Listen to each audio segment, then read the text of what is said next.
Weather Service in Mount Holly, New Jersey has issued a flood warning for the White Clay Creek near Newark until Saturday morning, or until the warning is canceled.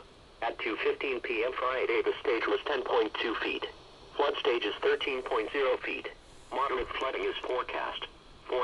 Rise above flood stage by late this afternoon, and continue to rise to near 15.1 feet by tonight. The river will fall below flood stage by early tomorrow. Impact at 13.5 feet. Businesses in the area begin to flood.